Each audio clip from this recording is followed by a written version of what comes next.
제가 사는 아파트에 길고양이들이 많이 있어요. 우리 아파트에도 캣맘, 고양이를 돌보는 아주머니들이 몇 분 계셔가지고 물과 밥을, 사료를 갖다 주는 바람에 고양이들이 이렇게 모여요. 근데 한 몇 주 전부터 제가 이렇게 차를 몰고선 그 주차장에 딱 들어가서 세우면 어디선가 눈치를 보고 있다가 제 차로 쪼르륵 달려옵니다. 제가 속으로, 야, 너도 내가 목사인 줄 알고 나를 좋아하는구나. 얼마나 귀여운지 몰라. 제가 하여튼 차 딱 이렇게 주차장에 들어가서 딱 세워놓기만 하면 제 차인 대로 달려오니까. 근데 알고 봤더니 제 차에만 그런 게 아니고 다른 아저씨들 와서 딱 세워놓으면 또 쪼르륵 걸로 달려가요. 왜 그런가 봤더니 겨울에 너무 추우니까 차가 이제 딱 세우면 그 엔진룸의 열 때문에 한 20-30분은 따뜻하거든요. 그러니까 제 차에 와서 좀 머물다가 다른 차가 오잖아요. 그럼 쏠랑 또 다른 차로 가서 있고. 그 모습이 얼마나 귀엽기도 하고 또 안쓰럽기도 한지 그렇습니다. 성탄절을 맞이해서 우리 대광교회가 주님이 주시는 사랑의 온기가 가득한 교회가 되기를 바랍니다. 그러면 그냥 억지로 오라고 안 그래도 이 세상의 온기를 찾지 못해서 얼어 죽기 일보 직전에 우리 이웃과 형제들이 이 온기를 찾아서 우리 교회로 모여들 것입니다. 그러기 위해서는 여러분이 다 휴대용 난로 역할을 하셔야 돼요. 여러분이 가슴에 뜨거운 사랑의 온기를 가지고 가가지고 여러분의 가정을 따뜻하게 만들고 여러분의 직장을 따뜻하게 만들고 여러분의 삶의 자리를 따뜻하게 만들면 그 열기를 따라 우리 대광교회로 많은 영혼이 모여들게 될 줄 믿습니다. 뭐 다른 때도 늘 그래야 하겠지만 특별히 이 크리스마스 우리 가운데 아기의 모습으로 말 구유에 낮고 낮은 자리에 오신 예수님의 의미를 다시 한번 생각해 보면서 그 사랑의 온기가 가득한 크리스마스가 되기를 바랍니다. 우리 아이들이 지금 몇 주 동안 굉장히 열심히 지금 연습을 많이 했어요. 어제도 리허설을 하고 준비를 했는데 여러분 이따 저녁에 오셔가지고 함께 기쁨의 시간을 갖기를 바랍니다. 근데 이렇게 가만히 보면 요 근래에는 소위 전통적인 선극을 잘 안 해요. 그러니까 좀 이렇게 각색된 현대에 맞는 그런 이야기들을 주로 하고 아주 그냥 성경 말씀 그대로 이렇게 보여주는 연극들을 잘 안 하더라고요. 근데 제가 교회 학교 시절, 제가 아동부 청소년 때는 주로 그런 연극을 많이 했어요. 뭐 다른 거 덧붙이지 않고 그냥 그 성경 이야기. 그 가운데 오늘 우리가 읽은 본문은 가장 많이 무대에 올렸던 시나리오입니다. 그래가지고 당연히 이제 아기 예수님은 누구 아기를 대신할 수가 없으니까 대부분은 그 인형 갖다가 이제 아기 예수님을 하고 이제 이걸 무대에 올리기 위해서 배역들을 정하죠. 그래서 엄마 마리아도 정하게 되고 또 여기 등장하는 서기관도 정하게 되고 대제사장도 정하게 되고 동방 박사들도 정하게 됩니다. 그 등장인물들을 정할 때에 겉으로 말은 표현은 못하지만 속으로 우리 아이들이 각자 갖는 마음이 있어요. 그건 뭐냐면 선생님이 나를 동방 박사로 써줬으면, 왜냐하면 동방 박사가 대사도 제일 많고 제일 많이 등장해요. 다른 인물들은 순간순간 휙휙 지나가는데 동방 박사들은 그 연극을 이끌고 가지요. 그래가지고 내심 기다리고 있다가 성희가 동방 박사 1, 2 해 그러면 기분이 좋은 거지요. 근데 어떤 친구는 너는 헤로당 해, 헤로당. 그러면 얘가 말은 못하는데 벌써 입이 자동적으로 나와요. 이렇게. 싫은 거죠. 물론 그것은 그냥 하루 저녁에 끝나고 마는 가상의 연극이니까 뭘 해도 상관없겠지요. 뭐 그거 예수님 역할을 하든 말의 역할을 하든 뭐 헤롯의 역할을 하든 동방박사 역할 상관이 없는데, 이게 만약에 진짜 우리 인생의 무대라면, 이것이 정말 우리의 영생의 삶을 판가름할 수 있는 인생의 무대라면 이건 그냥 허투루 아무거나 할 수 있는 그런 무대가 아닙니다. 생명을 다해서 지켜야 할 것들이 있는 거죠. 그래서 오늘 말씀 가운데 등장하는 몇몇 인물들을 보면서 과연 우리는 누구를 본받아야 할까? 이걸 한번 생각해 보려고 하는 것입니다. 첫째 등장하는 인물은 누구냐면요, 헤롯입니다. 자, 1절 말씀 한번 읽어보죠. 1절 시작.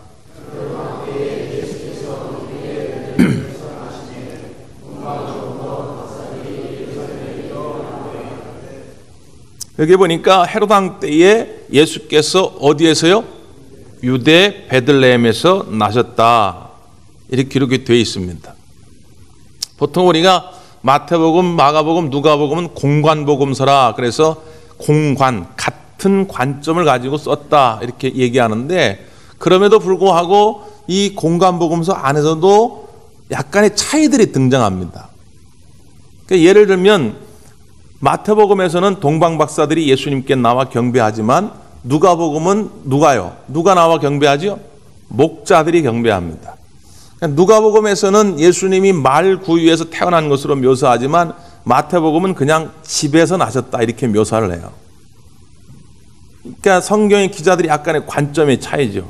왜냐하면 읽는 그 독자가 누구냐에 따라 달라지는데, 이 마태복음은 주로 독자층이 유대인들입니다. 유대인들.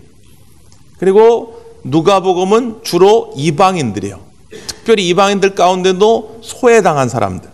그래서 누가복음에서 예수님은 항상 가난한 사람들의 친구, 여인들의 친구로 많이 등장합니다. 그래서 목자들이 경배하고 말 구유에 예수님이 나신 걸로 구체적으로 묘사가 되죠.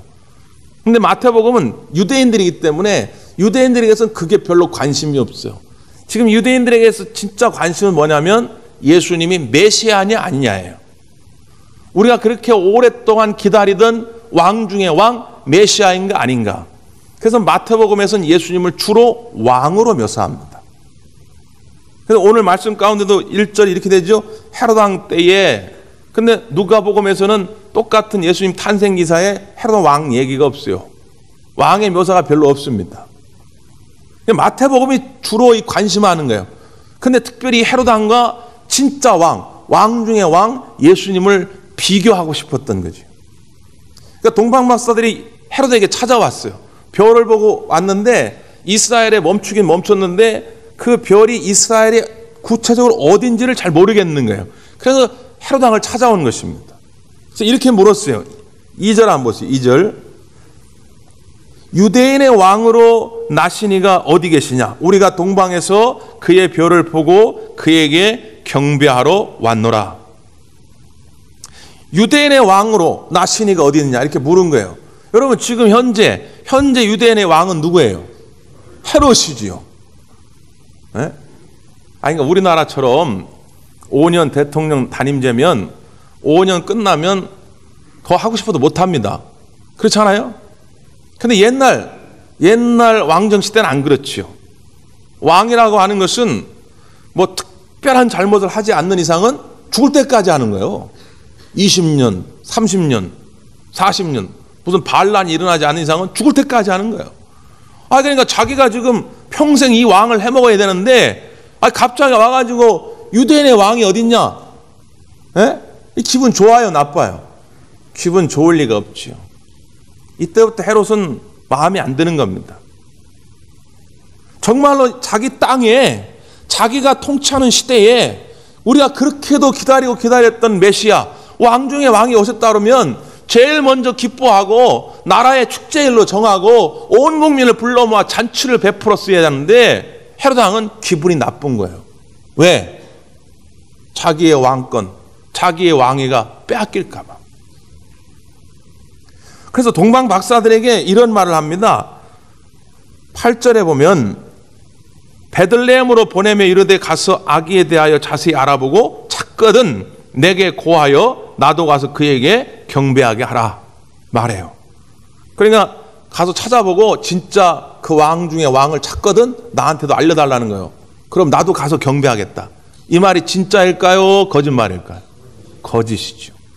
경배는커녕 불안한 감에 결국은 계속 읽어가다 보면 15절 16절에 가면은 난지 2년 밑에 2살 아이들은 다 죽여버립니다. 예? 후환이 들여오니까 얘네들이 커가지고 자기의 왕권을 빼앗을까 봐.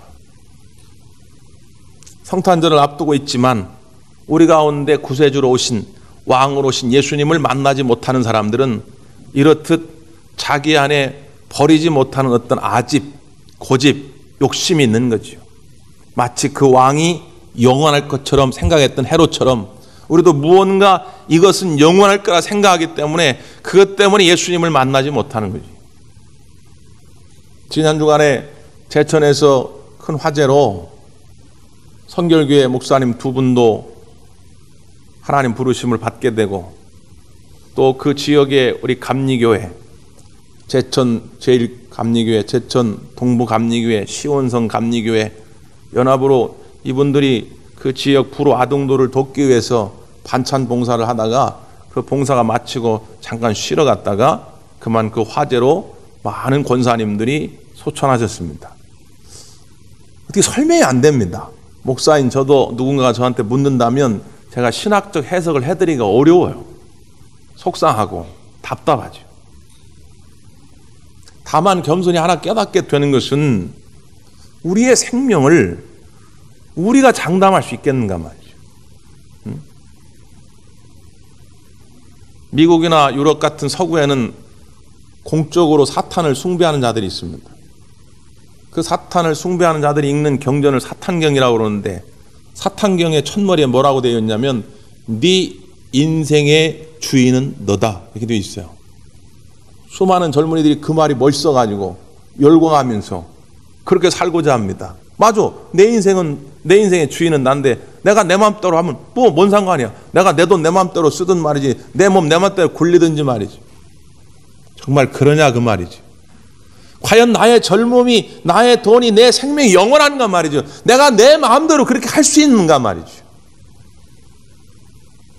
마치 우리가 헤롯처럼 이 잘못된 고집 때문에 예수님이 내 앞에 와 계셔도 만날 수가 없다 그 말입니다. 두 번째 인물들은 누구냐면 서기관과 대제사장들입니다. 자, 4절 한번 보세요. 왕이 모든 대제사장과 백성의 서기관들을 모아 그리스도가 어디서 나겠느냐 물으니 그들이 대답합니다. 6절 시작.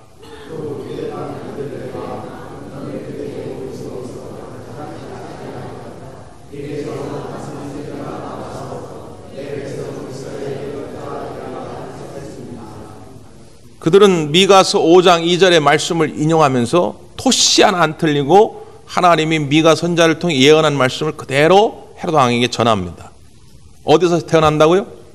베들레헴. 헷갈려 하시는 분들이 있는데 상식적으로 예수님의 실제 원래 고향은 어디입니까? 나사렛입니다. 나사렛은 예루살렘보다 한참 북쪽에 있어요. 거기서 예수님이 어린 시절을 다 보낸 거죠. 근데 태어나기만 베들레헴에 태어난 거예요. 베들레헴은 예루살렘보다 약간 남부에 있습니다. 그러니까 왜 예수님이 태어나기만 베들레헴에서 태어났느냐? 바로 구약의 예언의 완성이죠. 하나님이 무수한 선자들을 통해서 장차올 메시아는, 왕 중의 왕은 어디서요? 베들레헴에서 태어날 것이다. 이걸 이 서기관들과 대제사장들은 달달 외우고 있어요. 너무 오랫동안 공부를 했기 때문에. 그런데 중요한 것은 그들은 그것을 믿지 않았다는 거예요. 그들은 그 아기 예수를 찾아가서 경배하지 아니했다는 거예요. 경배는커녕 나중에 그 예수님을 십자가에 못 박아 죽였다는 겁니다. 무슨 얘기입니까? 아는 것과 믿는 것은 달라요. 지식적으로 교회 나오는 것과 진짜 예수님을 사랑하는 건 다르다 그 말이에요. 저는 사실 이 헤롯보다 오늘 우리에게 더 경계심을 갖게 하는 인물은 이 제사장들과 서기관들입니다. 소위 교회를 오래 다녔다는 사람들, 소위 성경 좀 안다는 사람들, 성탄절, 크리스마스, 야 그런 거 나도 많이 해봤어. 나도 소실적의 말이, 나 예수님 주인공도 해보고 나 요셉도 해보고 다 해봤어. 그래가지고 이제는 더 이상 크리스마스가, 성탄절이 내 삶의, 내 신앙의 감격도 기쁨도 되지 못하는 사람들. 그런 사람들이 오늘 등장하는 이 제사장들, 서기관들 아니겠어요? 남 얘기하는 거 아니에요. 남들 생각할 거 없어요. 자기를 돌아봐야 됩니다. 목사인 저부터 이 성탄절을 만들 때 그 설렘, 우리를 구원하러 오신 그 예수님을 만나고 싶은 그 설렘이 있는가 말이죠. 이번 성탄절에 그 감격이 회복될 수 있기를 바랍니다. 세 번째는 우리가 본받을 만한 그런 인물이지요. 바로 동방 박사들입니다. 자, 여기 보니까 동방으로부터 박사들이 예루살렘에 이르렀다 1절에 이렇게 되어 있는데, 학자들이 이제 뭐 오랫동안 연구했죠. 근데 아직도 정확하게 그 동방이 어딘지를 밝혀내지 못합니다. 근데 전통적으로 지금까지는 추정하기는 페르시아 지역일 거라 이렇게 봐요. 페르시아 지역은 지금으로 말하면 이란, 이라크 그쪽입니다. 그러니까 이스라엘로부터 동쪽, 요 이란, 이라크 지역에서 왔을 것이다. 근데 제가 어제 어떤 기사를 하나 읽었는데, 그분은 그 동방이 우리 신라였을 것이다 이렇게 주장하더라고요. 근데 그거를 읽어보니까 굉장히 구체적인 논거를 가지고 그냥 뭐 어설프게 주장하는 게 아니라 구체적인 그 증거들을 막 대면서 하는데 굉장히 일리가 있더라고요. 근데 아직 몰라. 이거는 이 동방에 이 사람들이 페르시아인지 아니면 우리나라 진짜 신라에서 왔는지 이건 아무도 알 수가 없는데, 중요한 건 뭐냐? 유대인이 아니라는 거예요. 이걸 오늘 본문은 강조하는 겁니다. 그러니까 유대인이 아니라는 건 뭐냐? 이들에겐 기본적으로 야훼 신앙이 없는 거예요. 하나님을 믿지 않았어요. 그런데 아마도 유대인들이 오랜 역사 동안에 박해를 받으면서 전 세계로 뿔뿔이 흩어졌는데, 그 뿔뿔이 흩어진 누군가에 의해서 들었겠죠. 그냥 소문만 들었겠죠. 그러나 그들이 정말 야훼 신을 갖고 있는 건 아닙니다. 그럼에도 불구하고 이 동방 박사들은 그 별을 통해서 장차올 왕 메시아를 찾아 떠나는 거예요. 페르시아 지역이라 해도 몇 달은 걸렸을 것이고, 우리나라라 친다면 몇 년이 걸렸을 거예요. 그렇게 고통 가운데 그 산을 넘고 물을 넘어가지고 오늘 이 오직 메시아를 만나고 싶은 열망을 가지고 이 동방 박사들이 왔다는 것입니다. 우리가 배워야 할 마음이 그 마음 아니겠어요?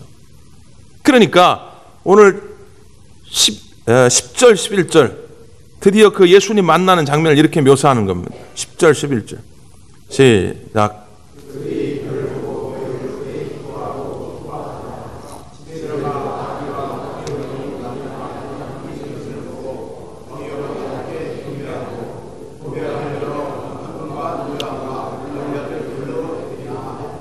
아멘. 여기 보니까 그들이 별을 보고, 별은 누구를 상징한다고 그랬어요 지금? 예수님의 탄생지요. 그 베들레헴에서 별이 멈춘 거예요. 그러니까 별을 보고 기뻐했다는 건 바로 그 예수님 메시아를 만날 것을 보고 매우 크게 기뻐하고 기뻐하더라. 4단계예요.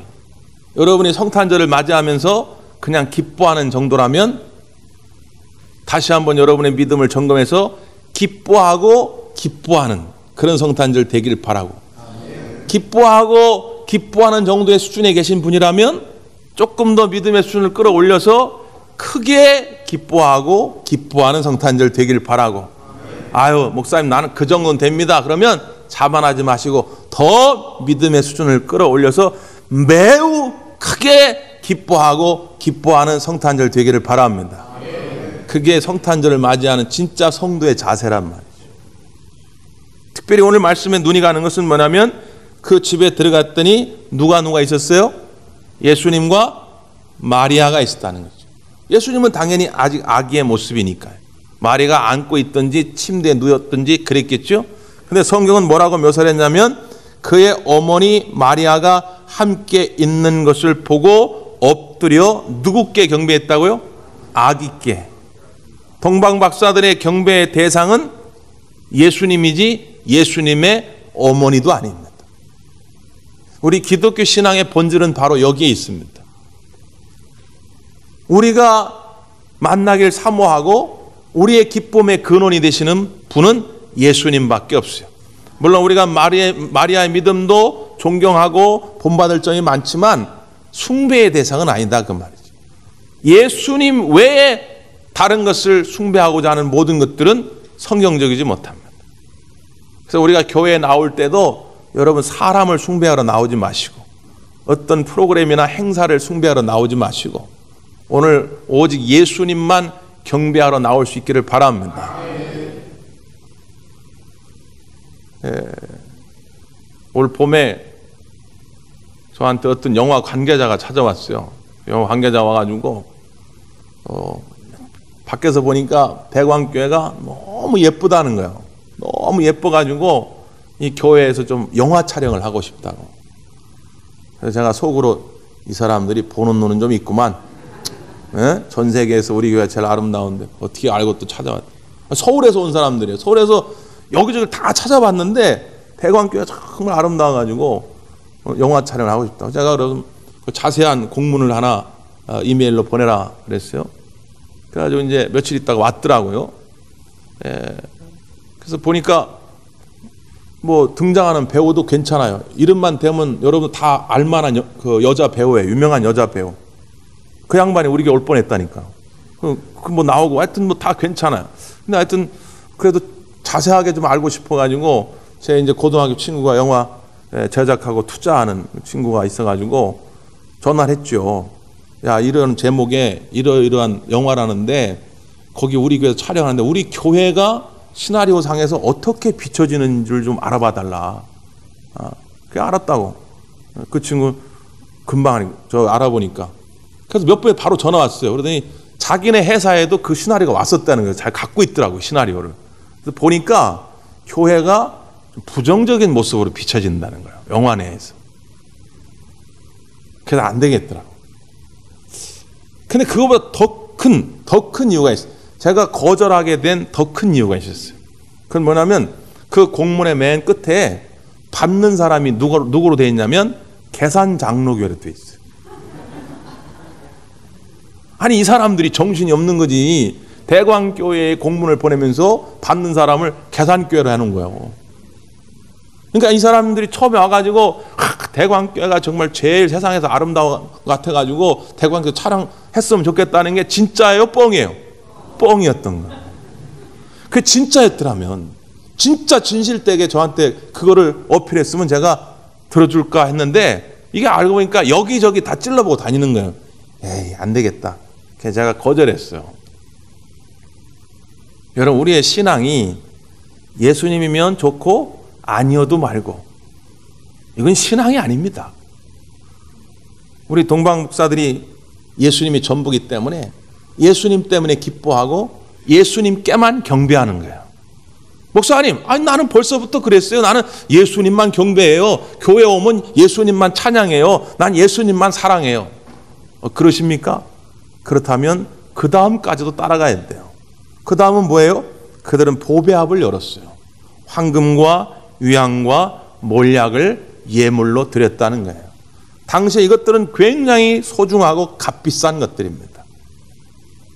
이 보배합을 열 때에 진짜 예수님만으로 만족하고 예수님만 사랑하고 예수님만 경배한다는 고백이 되는 거지. 보배합은 꼭꼭 닫아둔 채로 말로만 고백한다고 되는 건 아니다 그 말이죠. 아브라함이 그랬어요. 아브라함이 믿음의 조상으로 부름은 받았지만 그의 완성은 언제 이루어지느냐? 그의 마음속에 꼭꼭 닫아두었던 보배합, 그 아들 이삭을 하나님께 모리아산에 드릴 때에 비로소 그가 믿음의 완성을 보게 되는 것입니다. 마리아가 먹지도 제대로 못하고 입지도 제대로 못하고 향유를 모았어요. 시집갈 미천입니다. 그게 전부예요. 이 여자가 처녀가 그게 없으면 좋은 집에 시집을 못 가요. 좋은 남자를 못 만납니다. 지금 돈으로 따지면 수천만 원 될 거예요. 근데 예수님을 만나가지고 그 옥합을 깨는 거예요. 예수님이 전부이기 때문에. 나는 예수님만으로 족하다고 하는 신앙을 고백할 때에 예수님께서 내 이름이 전해지는 곳에 이 여인의 이름도 똑같이 전해져서 기념되리라. 놀라운 축복을 받게 되는 것이죠. 수가성 우물가에서 한 여자, 5 남자로도 만족 못하고 인생에 참 만족을 찾지 못하던 한 여자가 예수님을 만나는 겁니다. 그때 그의 보배합과 같은 것은 뭐냐? 물동이에요. 그 한 모금의 물 때문에 사람들한테 손가락질 받고 욕하고 침뱉음 당하고 말이죠. 그럼에도 불구하고 그 모든 것을 극복하고 그 우물가까지 온 거거든요. 그에게 물동이는 전부와 같아요. 그런데 예수님을 만나고 물동이를 버려뒀다는 거예요. 버려두고 동네 한가운데로 뛰어 들어간 겁니다. 왜? 예수님을 전하려고. 와보라, 내가 그분 메시아를 만났단 말이죠. 그게 진짜 신앙이란 말이에요. 각자 우리에게 닫혀진 법의 합이 있어요. 그게 무엇입니까? 오늘도 우리가 하나님 앞에 사역 신청을 드렸습니다. 근데 여전히 닫힌 법의 합 속에는 여러 가지 핑계거리가 있겠죠. 하고 싶지만 하나님 아시잖아요. 나는 시간이 없어요. 하고 싶지만 하나님 아시잖아요. 난 돈이 없어요. 하고 싶지만 하나님 나는 이 사람들하고는 같이 할 수 없어요. 하나님 이래서 저래서 안 돼요. 아직도 열지 못하는 법의 합이 있죠. 하나님 여러분 깰 수 있기를 바랍니다. 내가 할 수 있는 일만 찾아다니지 말고 주님 주신 비전 감당할 수 있는 능력을 달라고 기도하십시오. 그래야 여러분의 삶의 수준이 한 단계 올라가는 거예요. 왜 맨날 과거만 바라보고 밑에 것만 바라보고 나는 이래서 안 되고 저 사람과 안 맞아서 안 되고 그건 맨날 내 수준을 우물한 개구리로 잡아두는 거 아닙니까? 하나님 저 위대한 꿈, 그 비전을 향해 가고 싶은데 하나님 감당할 수 있는 능력과 지혜와 물질과 시간과 모든 걸 허락하여 주시옵소서. 하나님 채워주실 것입니다. 지금 중요한 건 하나님께 내 마음을 드릴 수 있느냐 말이죠. 이번 성탄절 그렇게 우리 예수님을 온전히 사랑하고 예수님을 온전히 경배하는 마음으로 보배 합을 열 수 있기를 간절히 바랍니다. 기도하겠습니다.